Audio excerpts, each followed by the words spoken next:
claims that he was loved by all who knew him and would often stand up to local gangs of youths who terrorised his area. Some labelled him a local hero, but others claimed he was part of the problem which led to his death. Today, Barbara reveals why losing her son has literally changed her life forever. Please welcome her. Barbara's on the show, guys.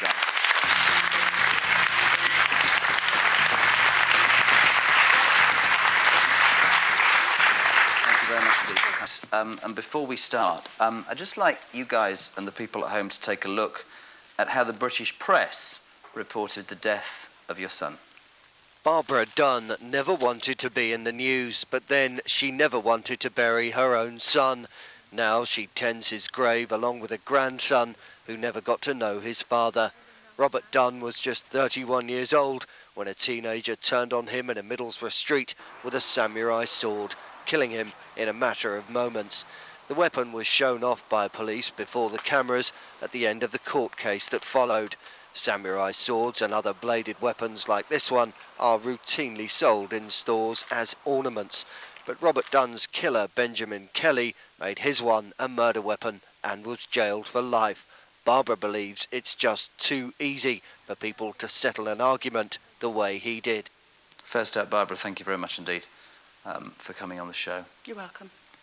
Let's talk about your son Robert and what happened on that fateful day. Well, actually, that day was a build-up from things that had happened for about 2 years previous. There was a group that lived in the area, which was a close-knit community, and there was a couple of youths that moved in within that 2 year, and then there was a gang formed, different age groups, and they started harassing people, old people, you know, they'd beat them up, they'd cause criminal damage. There was windows put in various premises. And if Robert had the chance, he would say to them, you know, come along, move on. This is not acceptable, this type of thing in the area. And then they sort of, you know, had it in for him, they focused on him. They stole his car, didn't they? They threw stones at his windows. They stole his car on 3 occasions because I got telephone calls, oh, my car's been towed to the pound or something. And until in the end, I think the car was wrecked. That particular day, I think he was on the way to a football match. And he was actually in the car going, and he decided for some reason he wasn't going. And he got out to the car and went back to the area. I think Robert was on his way to the post office, and there was a group stood there. And in this group was the 2 younger ones who were there that day, who started the provocation. Every time Robert turned his back, they came up behind him and they either punched him, they would spit at him. And of course, Robert turned around and retaliated and tried to chase them. And eventually he was trying to get in his friend's car. He was trying to move stuff. They were going up and pushing him, and Robert was sort of turning around still, trying to get them away. This went on for quite a bit. Then Jason Kelly arrived on the scene. He had no part in it, this conflict or what that was going on at that time. He arrived on the scene, and where this car was parked, where his front door was, he could see down the road to see that there was a bit of a commotion. I think he shouted something down to Robert, which I read, and I think it was something like, I'll get my dad, and it's what I've read, it says that Robert said, well, go and get your dad, something like that. And Robert turned around to carry on what he was doing. Then, at that time, the 2 younger ones came in, they were punching Robert. Now, according to what I've read in the interview, Jason Kelly had gone into his house. He had told his girlfriend to lock the doors and go upstairs. He took the smallest of the set of samurai swords. He ran down the street, and as the other 2 were just coming away from Robert, he plunged the samurai sword into the left side, his shoulder side on the left side of his back. Robert wasn't aware that this was coming, otherwise I think he would have been turned expecting some confrontation. He was just carrying on trying to get in the car at that time. His lung was severed, his aorta and heart were punctured. I don't want to put you through more than you've already been through. The knife culture in Britain the gang knife culture, for want of a better phrase. It is a fact that youths are carrying knives. What do you make of that? I think, well, a lot of youths are carrying knives for protection. It's become whether they're going to carry it for protection, whether they're not going to carry it for protection, they're taking one out with them anyway, probably because a lot of other kids do. Was he the local hero? Was he taking the law into his own hands? Well, if he was taking the law into his own hands, he wouldn't be dead. He'd be alive today. No, he was... Was there any provocation on his behalf, do you believe? No, the provocation came from these youths.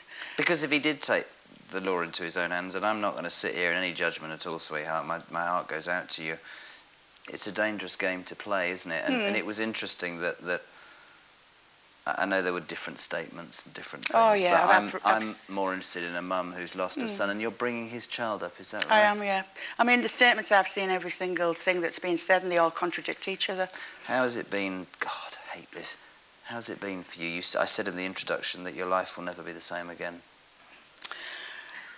Well, yeah, you're right there, because your life stands still. At the time it happens, you stand still in that time. I mean, physically, psychologically, I am moving on, but I'm still still at that day, because when I think back, the memories that I get is trying to trace his last steps. I know you've thrown yourself wholeheartedly into bringing his son up, and also wholeheartedly, and maybe for some sort of closure yourself, into trying to campaign to get the laws about knives and people carrying knives changed in this country. Just briefly, what would you, Barbara, like to see happen in this country? Well, I'd like to see the government taking it more seriously. They seem to try, it comes out that they're going to do this, they're going to do that, try various things.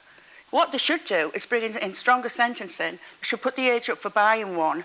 I mean, my campaign is weapons. It's the machetes, the hunting knives, the samurai swords, which are being prepared to be banned this year.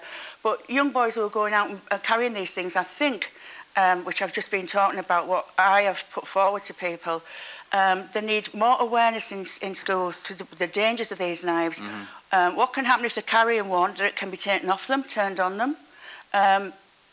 They need awareness in how close the organs are to the skin. Well, it's not just that. They should be outlawed, shouldn't they? But yeah. Sadly, what you said, to sum up, is so many people do it because other people do it, and it's keeping up with your mates or whatever. It's a very, very wrong and dangerous thing. Barbara, bless you, to finish, whatever has been reported and said, and there are always many sides to every story, your boy was a good boy and a guy that you were proud of, and a son that you've lost, and nothing can replace that. What were his last words, do you know? What was the last I do thing? know. And actually this might fill me up a little bit, so please excuse me. I was given his mobile phone that was brought back to me that he had on him that day. The person who was with Robert, and he was actually facing Robert, and he saw... and I'm going to be quite honest with everybody. It's not going to upset me because I've said it time and time again. Robert was bleeding from the mouth. I had a text on his mobile phone from the person stood there. I can't remember it word for word, but I'll tell you briefly this little sentence that was among it all.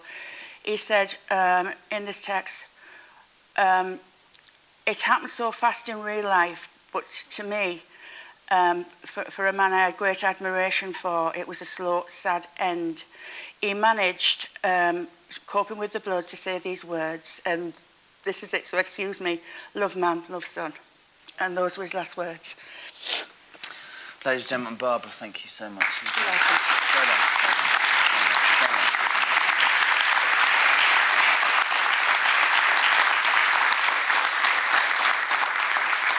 Just a massive thanks to all of